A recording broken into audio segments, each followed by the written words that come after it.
The morning it happened, Vera Hutchins was on her knees, not praying, scrubbing the marble floor of the Alderton Grand Hotel's private event corridor, the kind of floor that costs more per square foot than Vera made in a month, had a streak of red wine running from the elevator bay all the way to Suite 14, and it needed to be gone before the 9 o'clock briefing.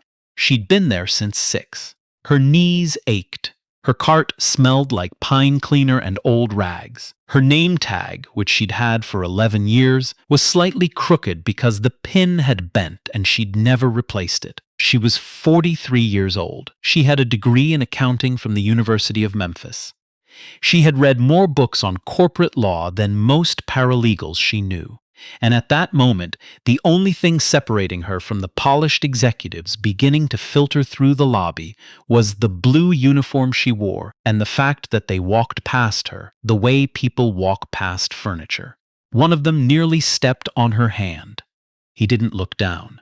He was on his phone, laughing at something, already halfway through a sentence that had nothing to do with her. His name, she would learn later, was Owen Drexler, Senior Vice President of Strategic Acquisitions at Westfield Capital Group, one of the most aggressive private equity firms in the Southeast.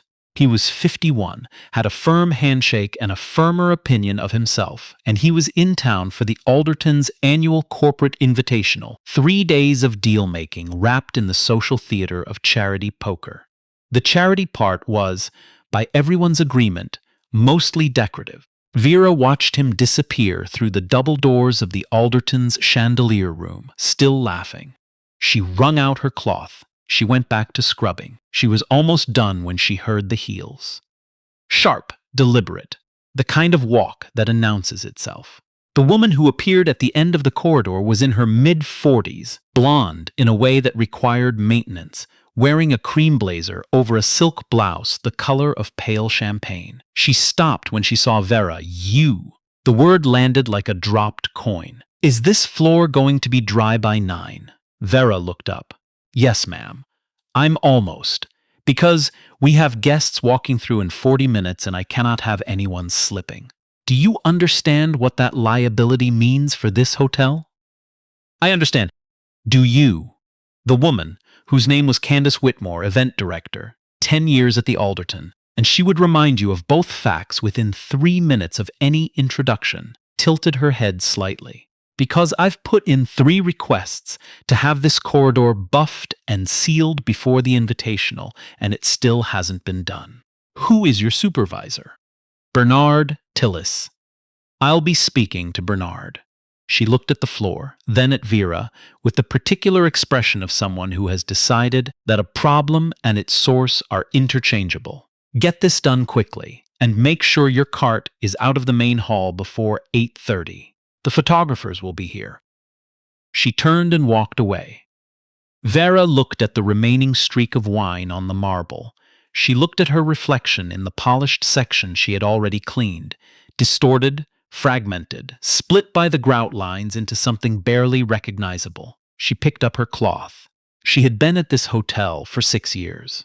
Before that, she spent 5 years doing the same work at a corporate office park in Nashville, which is where her marriage had ended, where her daughter had started high school without a father in the house, and where Vera had quietly, slowly, without telling anyone, begun studying. Not just reading, studying.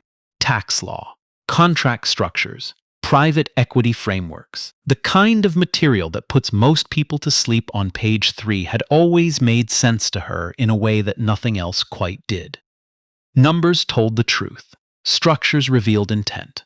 A balance sheet, read correctly, was basically a confession. She'd taken online courses. She'd passed 2 licensing exams. She kept the certificates in a folder in her apartment, tucked between a water bill and a takeout menu, because there had never been a reason to take them out. Her daughter, Tessa, 21 now, second year at Vanderbilt on a merit scholarship, was the only person who knew. Mom, Tessa had said on the phone the previous week, you should just apply somewhere. You keep saying you're waiting for the right moment, and there's never going to be a right moment. You know that, right? I know, Vera had said. So I'm thinking about it. What she didn't say, because she didn't know how to say it yet, was that thinking about it was one thing and walking into a room as someone different was another. That the distance between who she was on paper, the certificates, the knowledge, the 11 years of careful, invisible accumulation, and who she appeared to be in every room she entered, felt some days unbridgeable. Like the marble floor, polished on one side, wine-stained on the other. She finished the corridor by 8:15. She moved her cart to the service bay. She changed her apron. She did not leave. The Alderton's annual invitational was not open to the public, and it was not open to staff. But the service corridor that ran behind the chandelier room had a narrow panel of reinforced glass set into the wall at eye level, a safety feature from a renovation in the 90s, meant to prevent collisions between cart-pushing staff and door-swinging guests. No one had ever thought to frost it. Vera stood at that panel for 7 minutes on the morning of the first day. She told herself she was checking whether the floor near the east entrance needed attention. She was not checking the floor. Through the glass, she could see 40 or so people arranged around high tables, coffee cups in hand, name tags freshly printed. She could see Candace Whitmore moving through the room with the tight efficiency of someone hosting a party they resent. She could see Owen Drexler, recognizable from behind by the particular set of his shoulders, the posture of a man who believes rooms rearrange themselves for him. Holding court at the center table, 3 other men arranged around him at the angles of attentive planets. And she could see, on the table near the back, an open binder. Even from this distance, at this angle through slightly smudged glass, she could read the header on the top page. Westfield Capital, Alderton Acquisition Proposal, Draft V.4. Vera stood very still. She had heard rumors. The housekeeping staff always heard rumors. It was one of the invisible perks of the job, the way information pooled around the people others forgot were listening. There had been talk for months that the Alderton's parent company was in financial trouble, that the hotel itself was being assessed, that someone was circling. She had not known the circling party had a name. She went back to her cart. She went to the second floor. She changed 3 sets of towels and restocked 2 minibars and thought the entire time about what she had read in a Westfield Capital earnings brief approximately 2 months ago. A document she'd found through a public filing database at 11 o'clock on a Tuesday night, the way she found most things, quietly, without telling anyone. The thing about Westfield Capital, the thing that most people in that room probably did not know, was that their last 3 hotel acquisitions had followed an identical pattern: acquire, restructure, reclassify the property as a mixed-use commercial asset, eliminate the hospitality component within 18 months. The Alderton wouldn't become a better hotel. It would stop being a hotel at all. 212 employees would lose their jobs, including Bernard Tillis, including the 3 women she ate lunch with on Tuesdays, including herself. She thought about that for a long time. It was on the second evening that Owen Drexler found his way to the hotel bar. This was not unusual. Many of the invitational guests wound down at the bar after the formal sessions. What was unusual was that he came alone, sat at the far end, and ordered a bourbon with the quiet purposefulness of a man who wanted to drink without being talked at. He had his phone face down on the bar. He had loosened his tie. He looked, for the first time, like someone who was not entirely comfortable in his own performance. Vera was behind the bar. This was also not unusual. She covered for the regular bartender, Perry, on nights when he had a class. Perry was 26 and working toward a hospitality management degree, and Vera had been covering for him on Tuesday and Thursday nights for 3 years without ever mentioning to anyone that she found the work almost meditative. You listened. You stayed quiet. People told you things. Drexler ordered a second bourbon without looking at her. Then his phone buzzed. He turned it over, glanced at it, and made a sound not quite a word, more like the verbal equivalent of a door closing. He set it face down again. "Bad news?" Vera said. She was polishing a glass. She said it the way you'd say it to anyone, mildly. Without expectation, he looked at her then, the way people look at bartenders when they've forgotten momentarily that they're talking to one. Due diligence headache, he said. Nothing that doesn't sort itself out. What kind of headache? He seemed mildly surprised she'd asked. Most bartenders, in his experience, asked follow-up questions as a professional courtesy rather than actual interest. Tax structure, he said after a pause. We're looking at a property acquisition, and there's a legacy trust arrangement that's making the asset classification complicated. Our legal team keeps going in circles. Vera set down the glass. What kind of trust arrangement? Another pause, longer this time. He looked at her the way people look when they're deciding whether to bother. Then, whether because the bourbon was doing its work, or because 3 days of being surrounded by people who wanted something from him had made candor feel like rest. He told her. It was a charitable remainder trust established by the Aldertons' original founding family in the 1970s. The trust held a minority stake in the hotel property. Westfield's acquisition proposal assumed that stake could be absorbed into the purchase without triggering a reversion clause. But the due diligence team had found language in the original trust document that suggested a transfer of controlling interest might constitute a qualifying distribution event, which would revert that stake to the original charitable beneficiary. Which is? Vera asked. Defunct, technically, but the legal status is. It's murky. Murky how? Did your team pull the 1974 amendment? Owen Drexler put down his bourbon. He looked at her with an expression that moved through several stages quickly. Surprise, reassessment, a flicker of something that was almost suspicion. How do you know about the 1974 amendment? It's in the county recorder's office, Vera said. The original trust document is a public filing. The amendment clarified the reversion trigger. It's not a transfer of controlling interest. It's a change in primary operational classification, which means as long as the property continues to operate as a hotel, the reversion clause doesn't activate. But if Westfield reclassifies the asset, which is what you've done with your last 3 acquisitions, it triggers automatically. The bar was quiet. Perry's jazz playlist continued at low volume. Someone at a table near the window ordered another round. Who are you? Drexler said. I'm the bartender, Vera said. Do you want another bourbon? He did not want another bourbon. He wanted to know how she knew about the 1974 amendment and about the last 3 Westfield acquisitions and about the reversion clause. And she told him, cleanly, without drama, that she had read them, that she had been reading documents like them for years, that she had a degree in accounting, 2 certifications in tax law compliance, and that she had known about the trust structure since February when she had first heard the acquisition rumors and looked up the property's legal history out of habit. Out of habit, he repeated. I find it useful to understand the places I work. He looked at her for a long moment. Then he looked at the bar, at the polished wood grain, at his own reflection broken into a long, narrow strip by the glass behind the bottles. How long have you worked here? 6 years. As a bartender. As a housekeeper. Primarily. I cover the bar on Perry's class nights. He picked up his phone. He put it back down. He said, the foundation, the charitable beneficiary. If it's defunct, there may still be a pathway to. There's a dormancy clause, Vera said.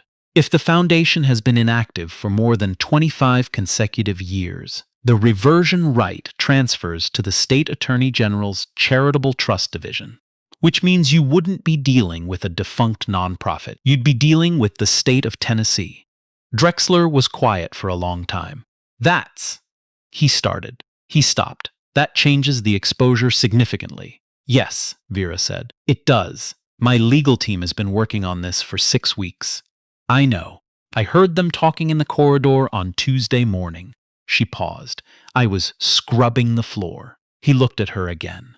This time the expression did not move through stages. It simply settled, the way expressions do when a person has arrived, without planning to, at something true. Do you want a job? I have a job. A different job. Vera finished polishing the glass. She set it on the rack. She considered for exactly as long as it took the question she had been preparing herself for without knowing it for 11 years. "I'd need to see the offer in writing," she said. What happened next did not happen quietly, because nothing at the Alderton ever did. Candace Whitmore found out. Candace always found out, and there was a conversation in the event coordinator's office that Vera would later describe to Tessa as the most uncomfortable 7 minutes of my professional life. And I have cleaned a men's restroom after a bachelor party. So that's saying something. Candace had questions. How had Vera been speaking with a guest? Why had she been in the bar when she was on housekeeping rotation? Did she understand that staff were not permitted to engage with invitational guests on substantive matters? "He asked me about a tax structure," Vera said. "He? What?" "A charitable remainder trust. The 1974 amendment to the original Alderton property filing. He had a question about the reversion clause and I answered it." Candace stared at her with the expression of someone whose mental filing system has just encountered a document it has no folder for. "You answered it," she said. "Yes. You're in housekeeping." "Yes. And you answered a question about a trust amendment." "I also recommended he speak with a Tennessee licensed tax attorney before his team finalizes the acquisition structure, because there may be a dormancy clause complication that requires state-level review." The silence that followed was not a comfortable one. Candace Whitmore had managed events at the Alderton for 10 years.